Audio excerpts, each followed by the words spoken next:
Eu preparei para vocês uma aula a respeito da igreja. Aliás, estou preparando e procurem não perder essas aulas, são muito importantes porque esclarecem muito para nós a respeito da nossa igreja, viu? A gente conhece pouco a igreja, né?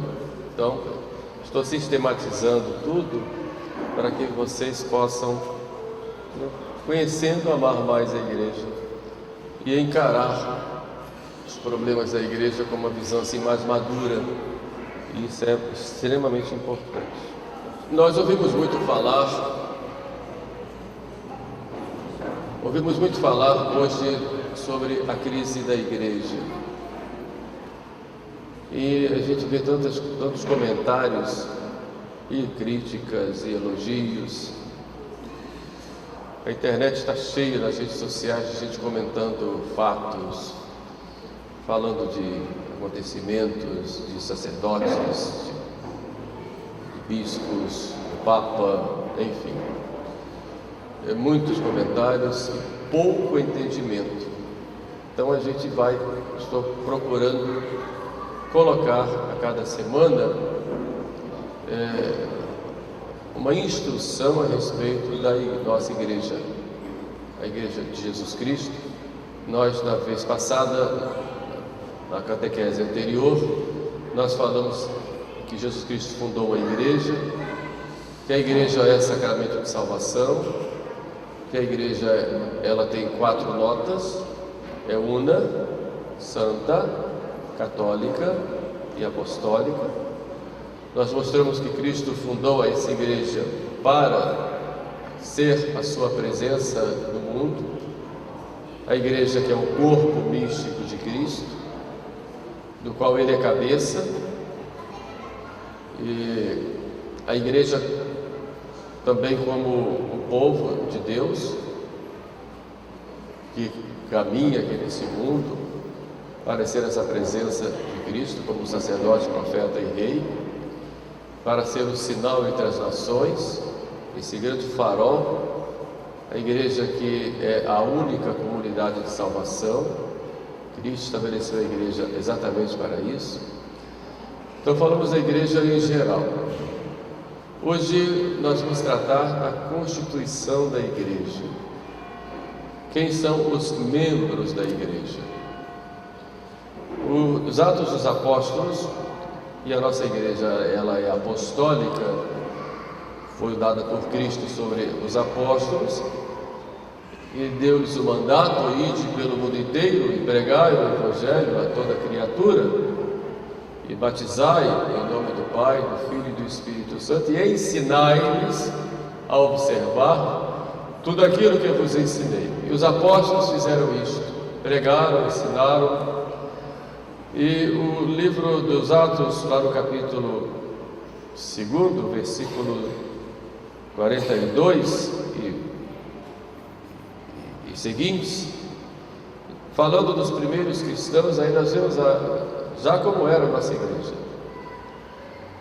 Os cristãos perseveravam na doutrina dos apóstolos, nas reuniões comuns, ou seja, na comunhão, na fração do pão e nas orações.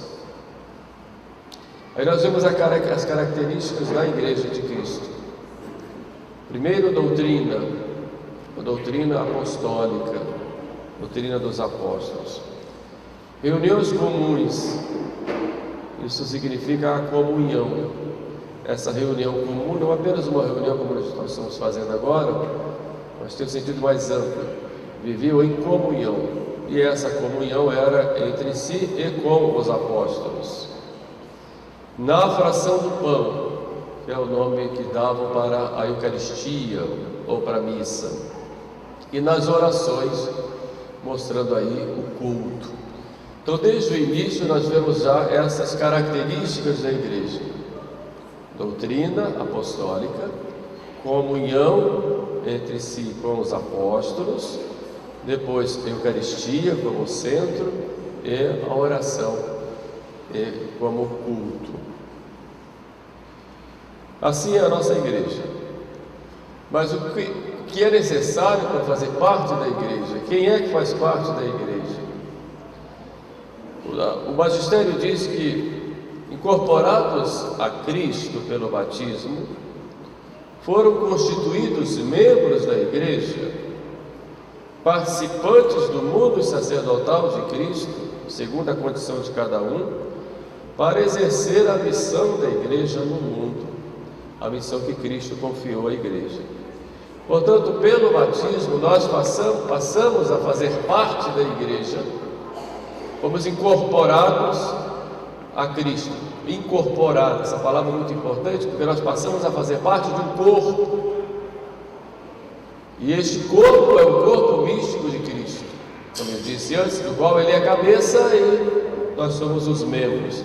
Então nós fazemos parte de um corpo, incorporados a Cristo.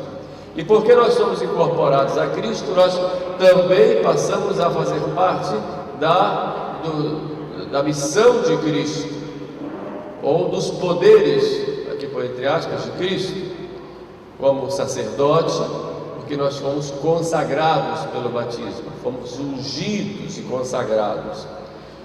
Também como profetas, porque nós falamos a partir daí em nome de Cristo. E o poder também real, porque nós, cada um na sua função, participa deste governo de Cristo em todas as coisas, à medida em que tem as obrigações, cada um na sua função na igreja. Depois eu vou explicar melhor isso.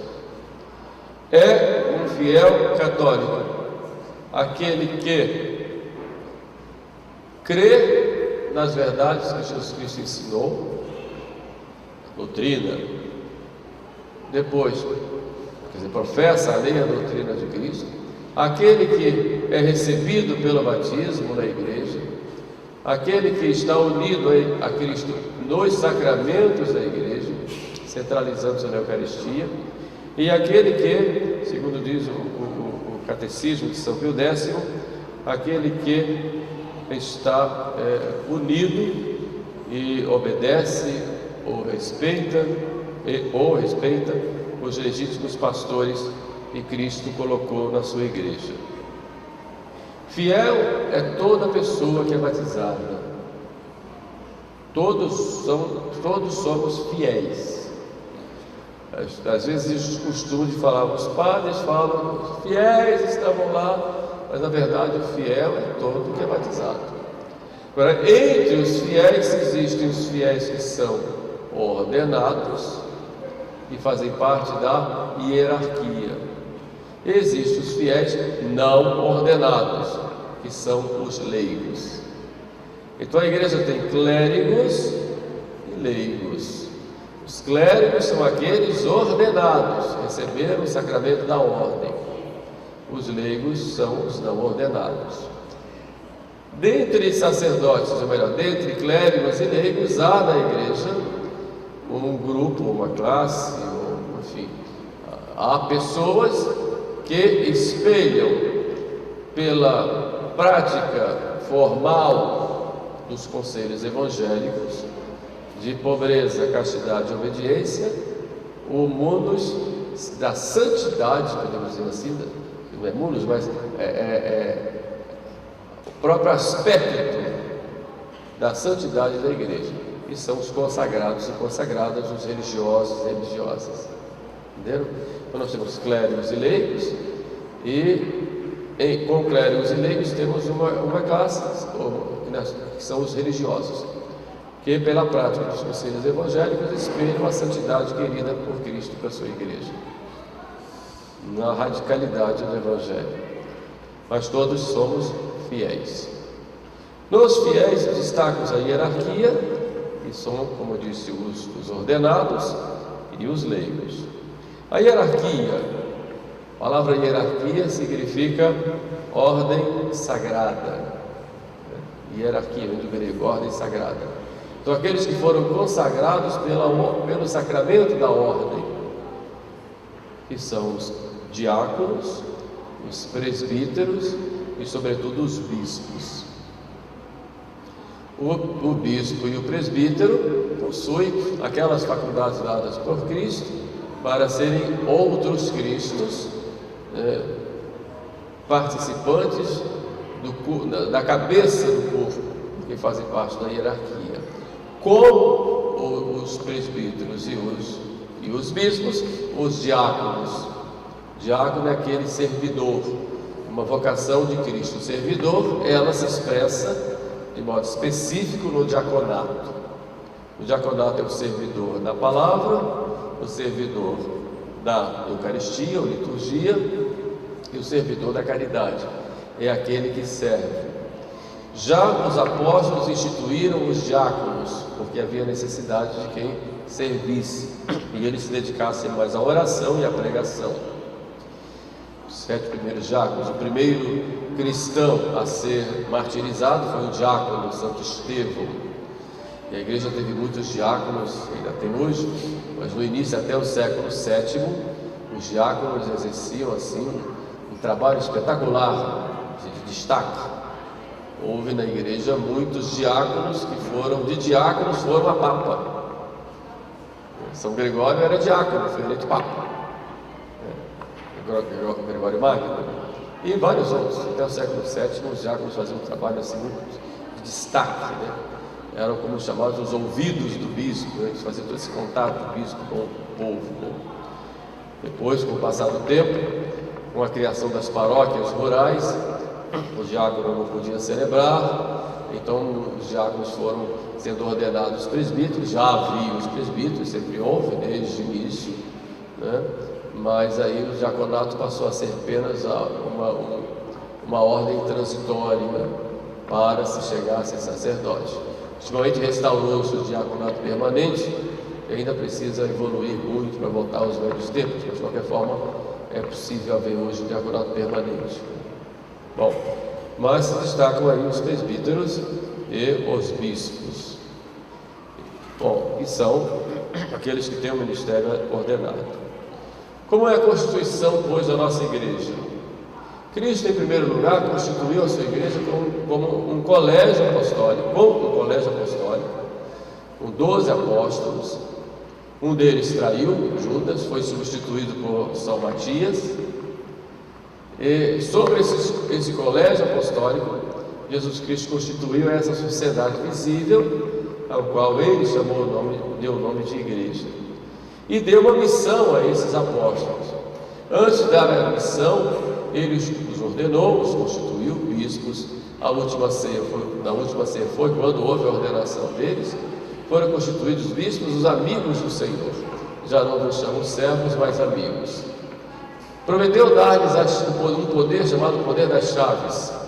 Tudo que ligares na terra será ligado nos céus, o que desligares na terra será desligado nos céus. E dentre esses 12, Cristo escolheu um para ser o cabeça do colégio apostólico, e esse é Pedro. Tu és Pedro, e sobre esta pedra que tu és, eu edificarei a minha igreja, e as portas do inferno não prevalecerão contra ela, contra a igreja, e também contra a pedra. Não vão prevalecer contra Pedro, no seu caráter de cabeça da igreja.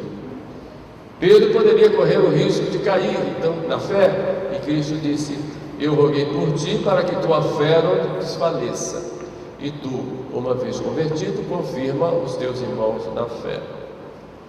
Então Cristo deu um mandato para esses apóstolos, como eu disse antes: ide pelo mundo inteiro, pregai, batizai, ensinai. Ide, pregai. Agora São Paulo diz: como crerão se não ouviram? E como ouvirão se não houver quem pregue? E como pregarão se não forem enviados? Então aí nós vemos São Paulo dizer: vem o pregador que vai trazer a fé vem pelo ouvido. Mas se vem pelo ouvido, alguém precisa pregar. Mas esse alguém precisa ser enviado. Ninguém pode pregar sem ser enviado. E quando fala pregar aí, não é só pregar, como eu estou fazendo aqui, como fiz na missa, mas o pregar no sentido de que de cuidar da igreja tem que ter um mandato. Não pode sair por geração espontânea. Eu pego a Bíblia e digo assim: agora eu sou um pregador, e para cá todos eu sou um pregador, bola para a esquina e para cá. Não, eu tenho que ser enviado. Tem que ter um mandato. Entenderam? E esse mandato foi dado por Cristo aos apóstolos: ide e pregai, fazei de todos discípulos meus. E quem vos ouve, a mim ouve, e quem vos despreza, a mim despreza. De modo que para Cristo dar aos apóstolos esse poder e esta obrigação para todos de ouvirem e não desprezarem os apóstolos, Cristo não faria isto se não desse também uma garantia de que esses apóstolos, eles, no seu conjunto, é claro, tendo Pedro como cabeça, não desse uma garantia de que o que eles iriam ensinar seria verdadeiro. Por isso Cristo diz: eu estou convosco todos os dias até a consumação dos séculos. É a garantia que Cristo dá, que os apóstolos e os seus sucessores, tendo Pedro como cabeça, pregariam, enviariam, e Cristo cuidaria para que houvesse uma fidelidade naquilo que Cristo ensinou. Está claro isso? Tá? Então, primeiro tem que ser enviado, e vai ser enviado por quem? Pelos apóstolos, ou por um sucessor dos apóstolos, né? Pelo colégio dos apóstolos, etc. O sucessor dos apóstolos. Depois, Cristo garante, notem, não estou falando do ponto de vista individual, que o padre pode pregar uma heresia, mesmo tendo sido enviado individualmente. Mas se ele está em comunhão com o magistério e expressa o magistério da igreja, esse magistério ele é garantido. Ele não pode querer pregar o que ele acha, o que ele pensa, mas em comunhão com o magistério. E ele só vai ter autoridade de pregar se ele for enviado. Entenderam? Essa garantia de comunhão com o magistério, essa garantia sim que é garantia de fidelidade a essa doutrina dos apóstolos. Na história houve clérigos, bispos, papas não, mas bispos e presbíteros que pregaram heresia. Sim, nós temos Ario, arianismo, dizer que Jesus não era Deus. Nestório era bispo de Constantinopla, dizia lá que Maria era mãe só de Jesus ou era mãe de Deus, negava isso, e terminava mexendo até com a própria união hipostática da natureza divina com a natureza humana da pessoa, o verbo encarnado. Eu via bispos, padres também. Só que eles pregaram heresias porque não estavam na comunhão de fé com o magistério. Entenderam? Por isso São Paulo diz aos Tessalonicenses: tenete tradições, guardai as tradições. E que tradição é essa? Tradição apostólica. Então precisa haver essa comunhão de fé com os apóstolos. E só que essa comunhão de fé com os apóstolos, ela se realiza concretamente no tempo, hoje. Então eu tenho que ter comunhão com os apóstolos, e essa comunhão significa comunhão com o magistério. Aí sim Cristo garante que o que eu ensino é verdadeiro. Entenderam? E a doutrina não é pregada de acordo com o gosto de quem ouve. Hoje é duro falar sobre o inferno, então esquece disso, não prega. Diga que não existe. Hoje é duro falar sobre a morte, então não fale. Hoje é duro falar as questões da castidade, porque a promiscuidade impera em muitos lugares, então não vamos falar. Porque o povo hoje não vai entender, então cala, ou faz diferente, ou muda, como estão fazendo lá os bispos da Alemanha, mudando a doutrina de sempre para agradar, né, o liberalismo de hoje e a promiscuidade de hoje. Vamos liberar. Hoje a igreja tem que mudar. Eu pego a doutrina e vou adaptar a doutrina de acordo com aquilo que as pessoas querem, para agradar. Porque está dizendo: você está no caminho certo. De modo que eu citei isso como exemplo, para mostrar para vocês que essa comunhão com o magistério é com o magistério de sempre. Mas é um magistério vivo, não um magistério morto. O magistério é vivo, ele vem vivo desde a era apostólica até os dias de hoje, vai ser. E quem é que cuida disso então? Na igreja. Os sucessores dos apóstolos, no colégio apostólico, é o colégio dos bispos. E o sucessor de Pedro é o romano pontífice, é o Papa. Pedro, desde o início da igreja, exerceu esse pontificado. Foi a Pedro que Cristo prometeu: sobre esta pedra edificaria a minha igreja. Depois da ressurreição, foi a Pedro que Cristo confiou o seu rebanho. Pedro, tu me amas? Sim, Senhor. Então apacenta os meus cordeiros, apacenta as minhas ovelhas.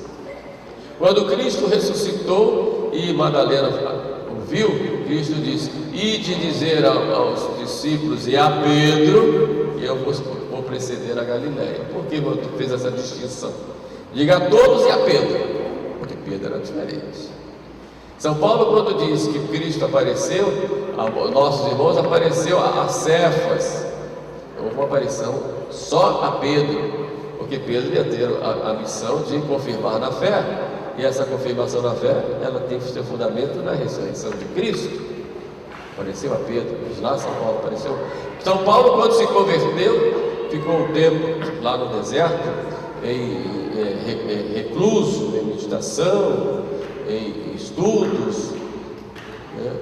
Cristo foi passando para ele o Evangelho, né? São Paulo vai a Jerusalém para conferir o seu Evangelho com o de Pedro. Fui lá me apresentar a Pedro, né? Fui lá ver Pedro e viu que o Evangelho era o mesmo, né? Quando houve o concílio de Jerusalém para tratar das questões lá dos pagãos que entravam na igreja, quem preside? Pedro. Olha lá, preside. Quem dá a decisão final depois de reunir tudo? Pedro. Aliás, em Pentecostes, né, quem faz o sermão de Pentecostes? Pedro. Quem diz o que tem que fazer? Que devemos fazer? Pedro diz: vocês sejam batizados, se convertam. Pedro. Quando foi para batizar os pagãos, os primeiros pagãos entraram na igreja, quem batizou? Pedro. Para mostrar que a igreja não é só dos judeus, é de todos. Entenderam? Pedro, então, sempre aparece como o primeiro. Na lista dos apóstolos, Pedro é o primeiro, e quem é o último? Judas. Sempre assim. Então a gente vai vendo sempre Pedro aparecendo. Ele exerce esse ministério de ser o cabeça do colégio apostólico. Ele envia, ele recebe, evidentemente com os apóstolos, mas ele sempre se destaca como cabeça. Pedro morre em Roma no ano 67, foi lá martirizado, foi crucificado de cabeça para baixo. Pedro foi sucedido lá por São Lino, depois São Anacleto, depois São Clemente, depois São Evaristo, sempre na diocese de Roma. Então o sucessor de Pedro na diocese de Roma recebe não só a diocese, como recebe também a missão de Pedro para a Igreja Universal, para toda a igreja. E é interessante que a gente vai ver desde o início falar de Roma como a igreja primeira, o principal. Santo Inácio de Antioquia, que foi condenado às feras, vem lá de Antioquia para Roma, e na viagem ele vai escrevendo cartas às igrejas, diversas cartas às igrejas por onde ele ia passando, aquelas cidades. Carta aos australianos, carta a Filadélfia, carta aos romanos, aos magnésios. E é ele quem fala pela primeira vez, né? Na igreja tem bispos, presbíteros e diáconos e leigos. E ele foi catequizado pelos apóstolos, de modo que já era apostólico. Amicíssimo de São Policarpo, que era bispo de Esmirna, que também foi martirizado, que era discípulo de São João. Segundo a tradição, Inácio era discípulo de São Pedro. A gente já está bem próximo dos apóstolos, né? E Inácio, quando escreve para as igrejas, como eu disse, e quando escreve para Roma, diz: escreva aos romanos, a igreja de Roma, que preside na caridade. Então, já reconhece que era a igreja de Roma, portanto, o que nós chamamos hoje de diocese, né? Não existia esse termo, a igreja de Roma que preside na caridade. Santo Inácio de Antioquia, na primeira, já no segundo século. E ele já fica do primeiro para o segundo século, discípulo de São Pedro. E interessante que um dos sucessores, os primeiros sucessores, chamava-se Clemente Romano, e também foi próximo, também foi discípulo dos apóstolos. E ele foi sucessor de Pedro em Roma, na igreja de Roma. E houve naquela época uma grande dissensão, uma grande confusão na igreja de Corinto, disputas internas, mostra essas coisas desde o início, né? O capeta entra com o seu rabinho lá e vai fazendo as misérias para criar divisões na igreja. Lá na igreja de Corinto tinha lá umas divisões, e quem resolveu essas divisões escreveu cartas duras, embora cartas não só disciplinares, mas também doutrinárias, duras. A igreja de Corinto foi Clemente, que era bispo de Roma. Naquela época ainda estava vivo São João, porque São João morreu bem velhinho, ele ainda estava vivo nessa época da confusão. Mas quem foi resolver o problema de Corinto não foi João, que estava até mais próximo, do ponto de vista geográfico, foi Clemente. Por quê? Porque ele era o sucessor de Pedro. Nós estamos aí bem pertinho dos apóstolos. Então, dali, né, de Pedro em diante, a igreja de Roma, ela é a igreja que preside na caridade. Por isso, o sucessor de Pedro é sempre o bispo de Roma, que nós chamamos de Papa, que significa papai, mas é o bispo de Roma, como sucessor de Pedro, que preside a igreja do mundo inteiro e que tem um poder supremo, um poder pleno e um poder universal sobre todos e sobre cada um dos fiéis. Ele é cabeça visível da igreja. Cristo é o invisível, mas ele é o cabeça visível da igreja, como sucessor de Pedro.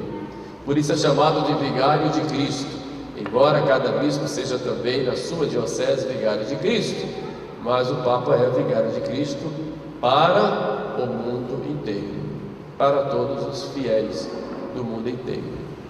Como eu disse, o seu poder é pleno, abarca tudo, lógico, o poder sobre tudo aquilo que diz respeito à salvação, né?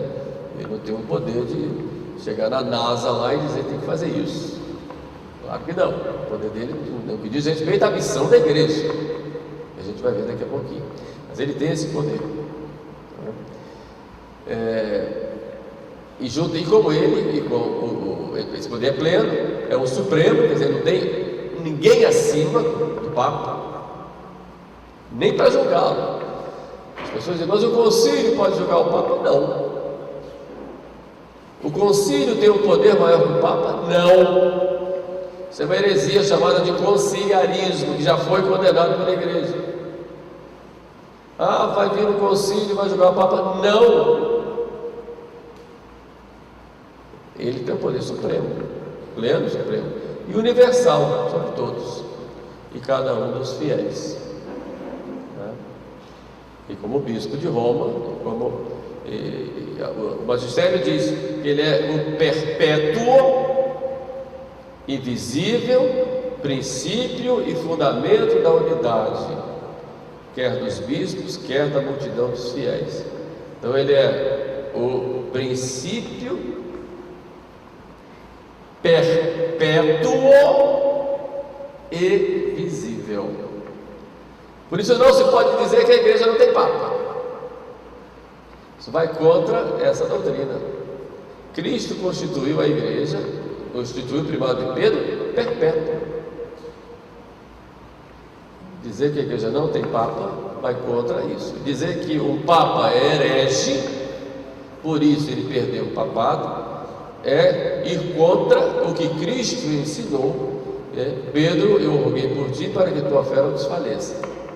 E aí, dizer que a igreja não tem Papa é dizer que Deus, ou Cristo, falhou na sua promessa: eu estou convosco todos os dias até a consumação dos séculos. Porque a igreja, ela se realiza concretamente na história. E se eu digo que a igreja não tem cabeça, eu caio no mesmo erro de Lutero, que vão achar que a igreja é aquela que só é conhecida por Deus, que é uma igreja espiritual. E isso, evidentemente, é uma heresia. O Papa Leão XIII, ele tem uma encíclica sobre a unidade da igreja, em que ele fala, desenvolve muito bem isso, a questão. Depois a gente vai falar um pouco mais sobre o primado de Pedro. Hoje eu estou só dando umas pinceladas, mas Papa Leão XIII, essa encíclica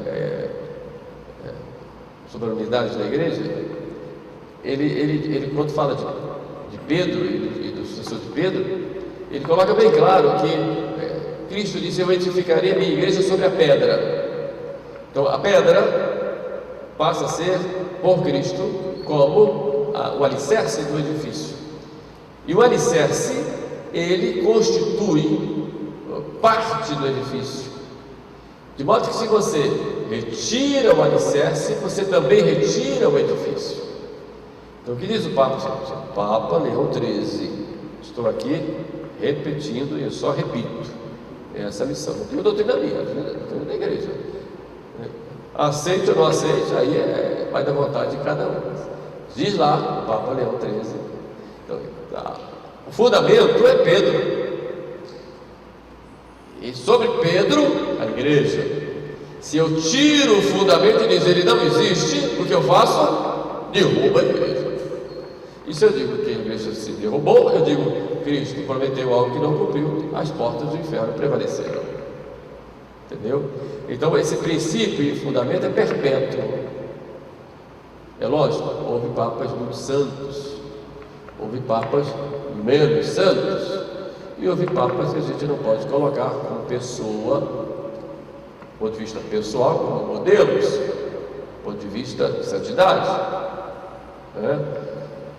Até fiz uma listinha, vou guardar comigo, só vão ver quando eu morrer, que foram pegar os papéis, não vou divulgar. Mas de qualquer forma, a gente vê na história, alguns que não deram um exemplo. Tem uns papas com 18 anos de idade, e alguns compraram o papado, outros foram colocados pelo rei, mas houve papas fortes, firmes, como Gregório VII, não tiveram coragem de excomungar lá o rei, que era poderosíssimo, excomungou, e ninguém obedeceu o rei ficou desesperado, porque o rei tinha deixado a mulher e ficado com um amante. Ele não suportava a mulher dele, não suportava, ele se nojeriza, e casou nojeriza dela, então não aguenta, arrumou lá uma outra, chamada de Inês. O Papa disse: volta para tu, mas eu não aguento, volta para ela, mas eu não suporto, volta.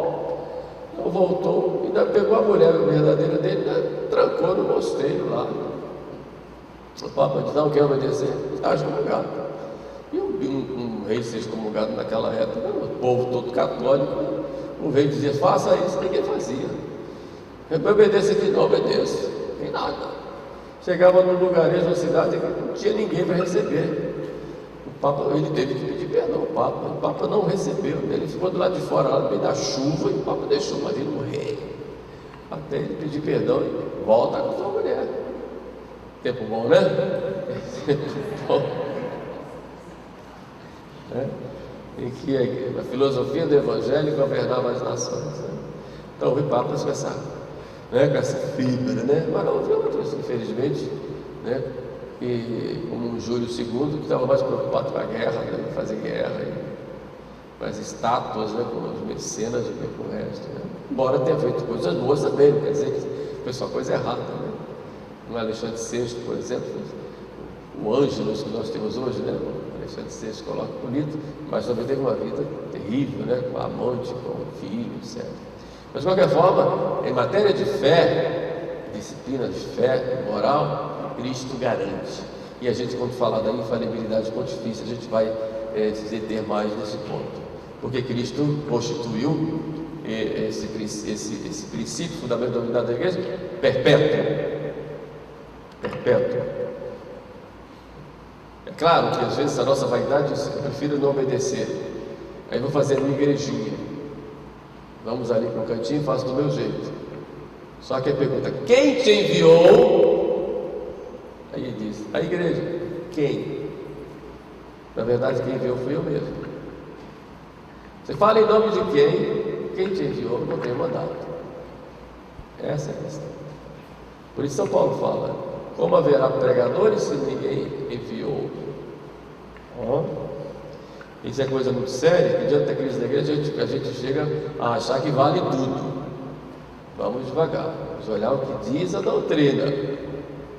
Em cima disso a gente vai agir, né? Então o Papa, ele é o sucessor de Pedro, e ele é cabeça do colégio apostólico. O colégio apostólico, o colégio dos bispos, passa a fazer parte do colégio episcopal no momento da sagração ou ordenação episcopal. A ordenação episcopal é a plenitude do sacramento da ordem. O presbítero tem até um certo nível e o bispo tem na sua plenitude. Então, os bispos são sucessores dos apóstolos, claro, enquanto o Papa é sucessor de Pedro. Só que os bispos formam um colégio, e eles fazem parte do colégio pela ordenação episcopal e pela comunhão com a cabeça. Ninguém pode fazer parte de um corpo se não está em comunhão com a cabeça. E se no corpo da igreja a cabeça é Cristo como chefe visível e o Papa invisível, e o Papa como chefe visível, os membros do corpo devem estar em comunhão com ele, senão se separam desse corpo. E aí há vários motivos que podem levar à separação, como apostasia, cisma e heresia, como nós já tivemos oportunidade de ver. Bom, então os bispos são sucessores dos apóstolos, que devem agir sempre em comunhão com Pedro ou com o Papa. Como colégio, os bispos também possuem um poder supremo, pleno e universal. Como colégio, sempre tendo Pedro como cabeça. Sempre. Mesmo que aqueles bispos que são, por exemplo, orientais, que tem lá o seu processo de nomeação de bispos diferente do nosso, o nosso Papa nomeia diretamente, né? E nos orientais há algumas igrejas orientais em comunhão com a Santa Sé, em que há nomeação por um sínodo, por exemplo, ele foi nomeado sagrado, ele tem que ser reconhecido pelo Papa, para fazer parte do colégio episcopal, e aí receber também de Jesus esse poder, né, pleno, supremo e universal. Esse colégio episcopal é o grupo que foi o grupo que Cristo fez dos apóstolos, um grupo estável, unido, tendo Pedro como cabeça, e deu aos apóstolos e por consequência aos sucessores, os bispos e o Papa, ao Papa individualmente e aos bispos em conjunto, em comunhão com o Papa, sempre em comunhão. Por isso eu falei para vocês, o concílio não é maior do que o Papa, porque um concílio só tem valor, concílio universal, só tem valor tendo Pedro como cabeça. Ou o Papa assina, ou o Papa reconhece, ou o Papa preside, né? E Cristo deu então o poder das chaves, né, a Pedro e aos apóstolos. Eu te darei as chaves do reino dos céus. Tudo o que ligares na terra será ligado nos céus, e o que desligares na terra será desligado nos céus. Isso, infelizmente, é pouco tratado hoje, nessa época de crise, né?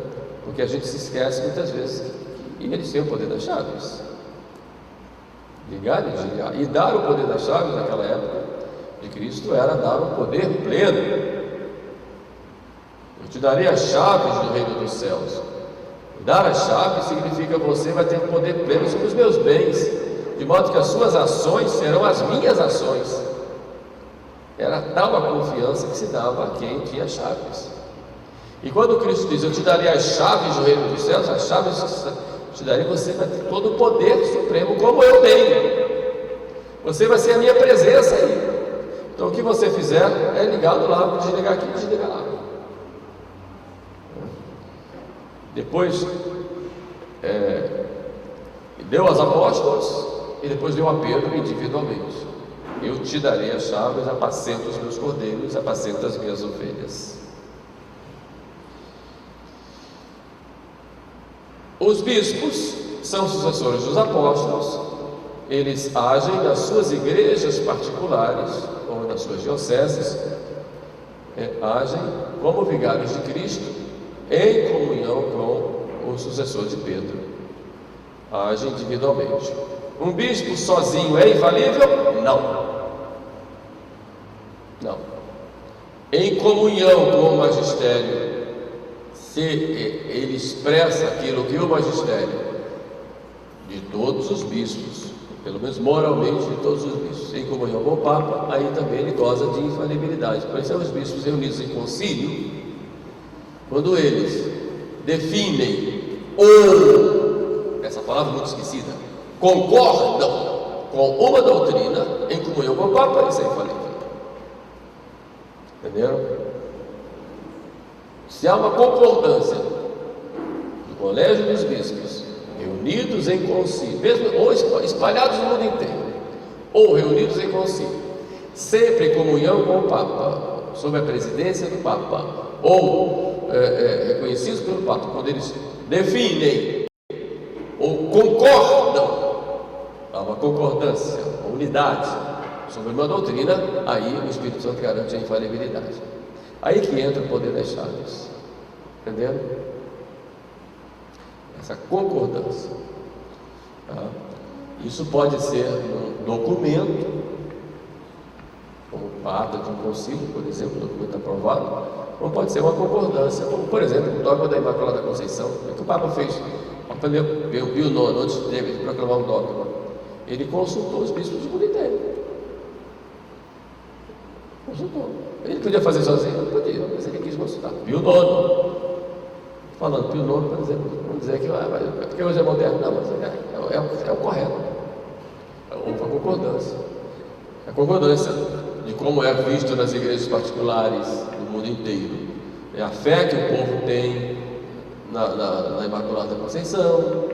Depois foi vista a liturgia, que expressa uma tradição de séculos. Depois, sim, tem os estudos teológicos. Depois a concordância dos bispos, se for a questão. E depois a questão, é oportuno agora proclamar? Os bispos, é oportuno. O Papa então proclamou. Quem proclamou foi o Papa Pio IX. Aí foi ele que proclamou sozinho. Proclamou. Mas já no Concílio Vaticano I, nós vamos lá proclamar no dogma da infalibilidade pontifícia. Não consigo. Entendeu? É um dogma infalível. Ou alguns não aceitaram o Concílio Vaticano I e se separaram. São chamados veterocatólicos. Já ouviram falar dos veterocatólicos? Não aceitaram o Concílio Vaticano I. Veterocatólicos, lá na Bélgica, Holanda e tal. O Brasil tem os veterocatólicos aqui. São os veterocatólicos. Eles têm a sucessão apostólica, mas não têm a comunhão. São cismáticos. Entendeu? Não aceitaram o Concílio Vaticano I no que diz respeito ao dogma da infalibilidade pontifícia, que foi proclamada no Concílio. Entendeu? Aí vamos aí os bispos, o colégio episcopal, em comunhão entre si e com o sucessor de Pedro. Nunca os bispos podem agir sem Pedro, sem o sucessor de Pedro, sem essa comunhão. Porque quem preside, quem é o cabeça do colégio episcopal é o Romano Pontífice, sempre. Então o Romano Pontífice tem um poder sozinho e tem um poder como cabeça, bispo, porque ele é do colégio episcopal. O bispo, por consequência, é também o princípio e fundamento da unidade da sua igreja local, da sua diocese. E ele faz a unidade interna, ele é bispo para todos, e faz a unidade da sua igreja particular com a igreja universal. Porque na verdade a igreja de Cristo, concretamente, ela se realiza ali no povo. Então há uma comunhão com toda a igreja universal que se realiza ali na diocese, com a comunhão com o bispo, que está em comunhão com o Romano Pontífice. Então a igreja universal se realiza ali de modo especial na igreja particular, e por que não dizer em cada paróquia. Entenderam? Na verdade a igreja se realiza nas nossas paróquias. Então, quando a gente falar de crise da igreja, a gente tem que olhar dois aspectos: a igreja universal, aí a gente pega exemplo daqui, exemplo dali e tal, mas a gente tem que falar também do aspecto próximo, minha paróquia. Entenderam? Eu digo lá para o povo, lá na nossa paróquia, a crise da igreja realmente está grande, né? Mas nós aqui não temos a crise da igreja, não, nossa paróquia. Qual é o problema? Não é a doutrina? Vocês não têm a doutrina? Bem, aí eu posso dizer como Jesus: qual de vós me arguirá de heresia? Se me arguir eu, se eu tiver, eu mudo. Entendeu? De pecado, vou perguntar, não, que eu tenho um monte, mas de heresia. Alguma coisa foi pegada contra a doutrina, ou diferente da doutrina que Cristo sempre ensinou? Em termos de orientação moral, em termos de liturgia, entendeu? Então, às vezes eu vejo, infelizmente, nos nossos grupos tradicionais, e aqui também, pessoas que dizem: vou me afastar porque eu vou ser sedevacantista, porque eu quero um padre mais duro. Mas duro em quê? Qual é o problema que você enfrenta? A crise da igreja. Aqui você enfrenta esse problema? Não. Graças a Deus. Então, às vezes a gente vê o lidar com a crise da igreja como algo assim, meio etéreo, meio de internet. Tudo bem, nós temos problemas, muitos, em toda parte. Aqui na Alemanha, na igreja de Roma. Mas concretamente na nossa vida de católicos, nós temos essa graça de estarmos levando a situação como o nosso Senhor quer. Entenderam?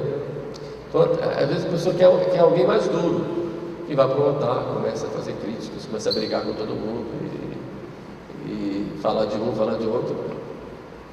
O problema não é a salvação das almas. Não é esse o nosso foco. Então, se você não tem os meios aqui de salvar as suas almas, se não se salvar, culpa sua. Culpa sua. Porque você não tem vergonha. Porque os meus têm. Entendeu? É culpa sua. Então, mas eu quero algo mais duro. Não. Tem que querer aquilo que a igreja quer. Não é do seu jeito, é do jeito da igreja. Então, os bispos na sua diocese, eles fazem essa unidade. A igreja universal vai se realizar ali, e no certo sentido vai se realizar em cada paróquia, em comunhão com o bispo, em comunhão com o Romano Pontífice. Então, essa unidade da igreja na diocese, ela vai se realizar internamente e também externamente. O bispo tem essa missão, fazer unidade interna e unidade com a igreja universal. E o bispo então tem uma autoridade de pastor na sua igreja, e que deve estar fiel, evidentemente, em comunhão com o colégio episcopal e em comunhão com o Romano Pontífice, fiel ao magistério. A igreja tem, pois, um tríplice poder. O sacramento da ordem da igreja dá esse tríplice poder para a hierarquia e para a igreja, o poder da igreja: o poder de magistério, o poder de ensinar. Ide pelo mundo inteiro e pregai, ide e ensinai, o poder de ensinar. Tem o poder de santificar e tem o poder de governar. Esse é o tríplice poder da igreja: ensinar, santificar e governar. É o munus, né? Docente, ensinar, né? Santificante e santificar, e regente, né? De reger e governar. Ele ensina através do magistério.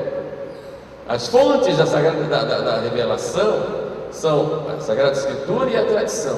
Agora, quem traz a Sagrada Escritura e a tradição para nós? O magistério da igreja. Porque se eu pego só a Sagrada Escritura sem magistério, eu viro protestante. É isso que pregou Lutero. Se eu pego a tradição sem o magistério, eu sou um protestante. Eu espero ser protestante também. Por quê? Quem vai dizer que essa tradição é correta e que a outra não? Entenderam? É o magistério que interpreta. Por isso Cristo disse: estou convosco todos os dias até a consumação dos séculos. É a garantia de que aquilo que nós bebemos da Sagrada Escritura e da tradição, isso é água pura. E como eu disse, o magistério é vivo, não é morto. Não é morto. Então preciso tomar um cuidado para a gente não ficar achando que os documentos da igreja, eles pararam no tempo. Cuidado, senão a gente vai ter um magistério morto. Mas o magistério é vivo.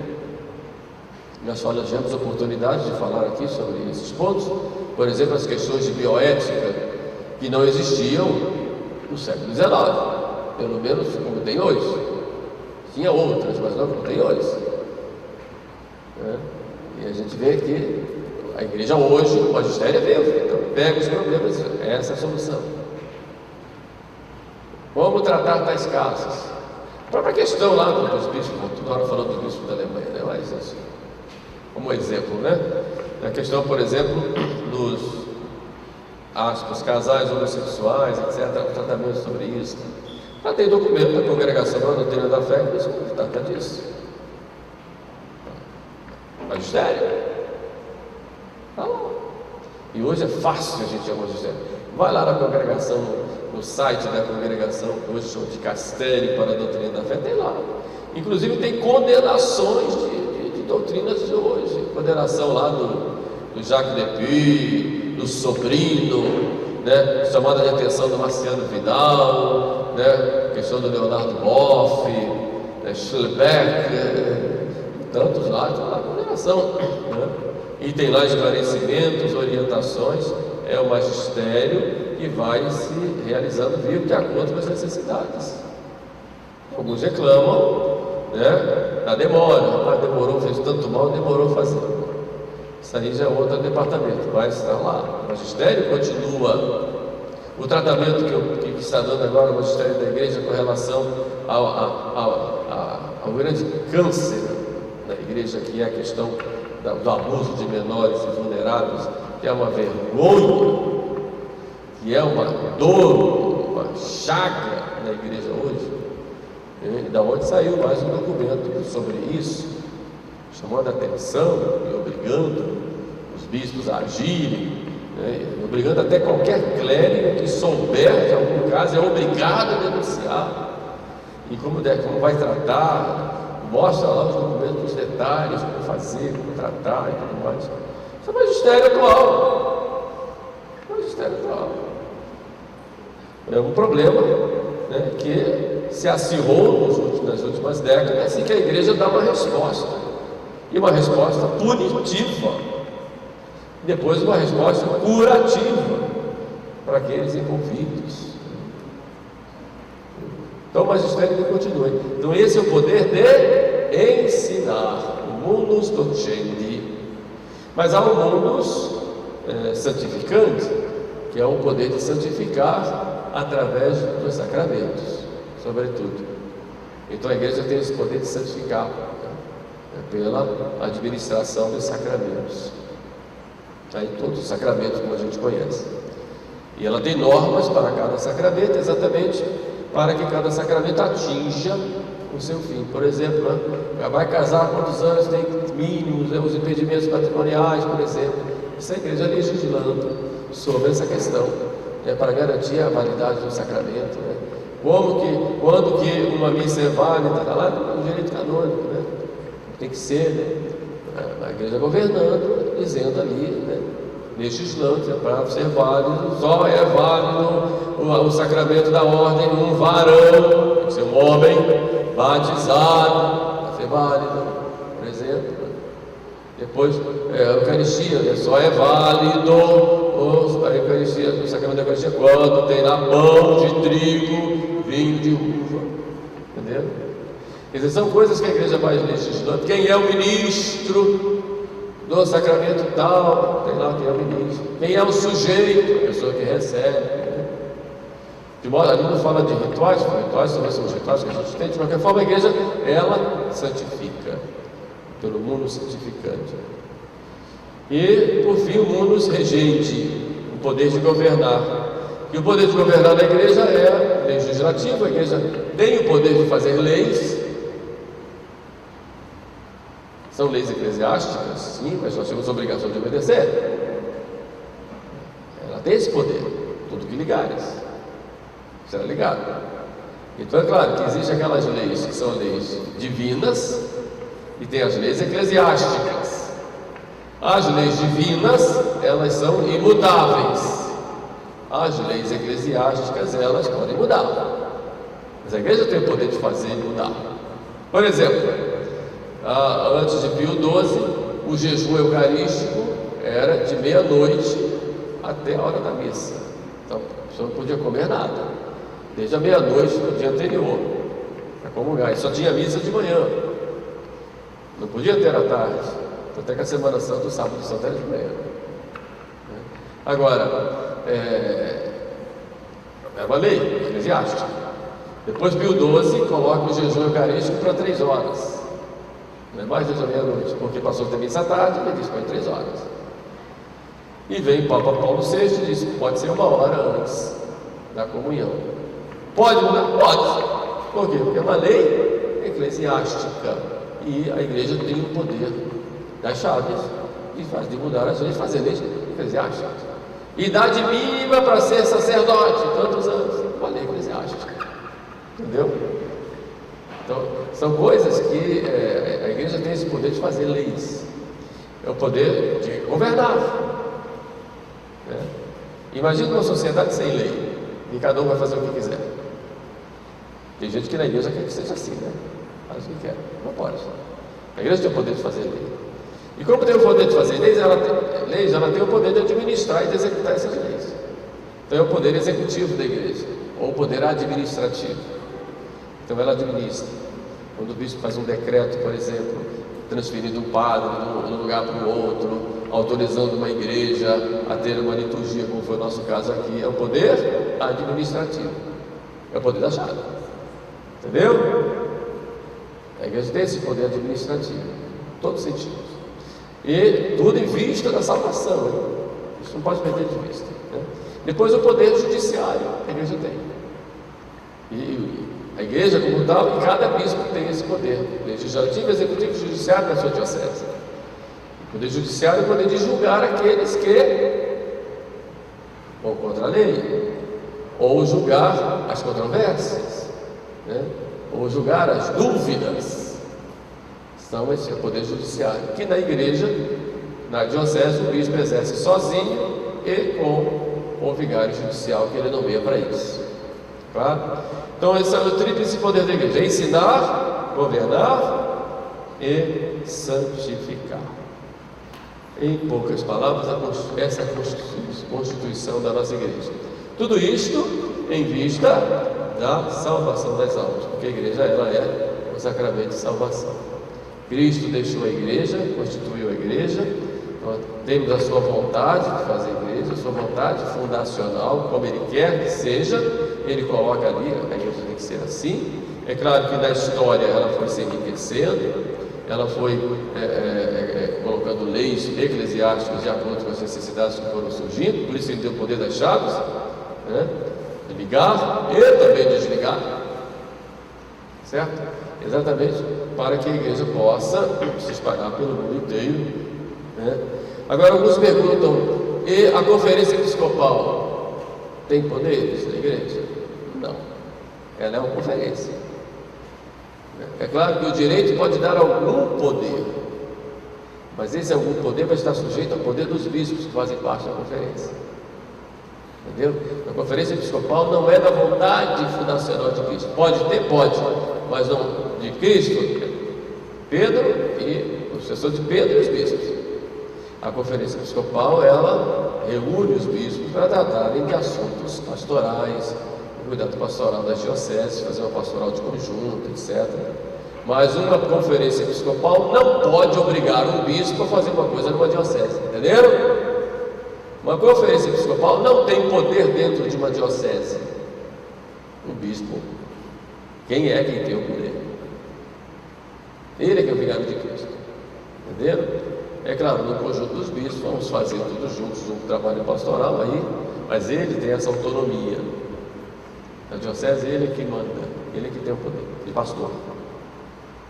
Às vezes eu vejo, mas a conferência diz isso, a gente tem que seguir a conferência. A conferência, ela é conferência, é um grupo, uma assembleia, mas ela não dita normas internas das dioceses, não pode. Não é essa a vontade fundacional de Cristo, entendeu? Ela tem que ser respeitada, claro. Agora, quando fala em conferência episcopal, a gente generaliza, né? Porque fazem parte da conferência episcopal todos os bispos. Então, quando a conferência episcopal fez isso, calma, tem que ver se os bispos todos fizeram isso. Porque muitas vezes há batalhas e batalhas lá dentro, né? E quem grita mais termina falando em nome da turma toda. É claro que há coisas que saem em nome de todos, mas nem tudo. Bom, esse é um outro assunto que a gente pode tratar num outro tempo, tá bom? Então fica aí, vamos falar depois da próxima vez a respeito do poder do Papa e do poder do Bispo. O Papa é infalível quando? Qual é o nosso dever para com o Papa? Nosso dever para com o Bispo, etc. Mas isso fica para a próxima catequese e vai ser depois da Semana Santa, né? A gente vai ter Semana Santa agora, tá bom? É isso aí. Deus abençoe.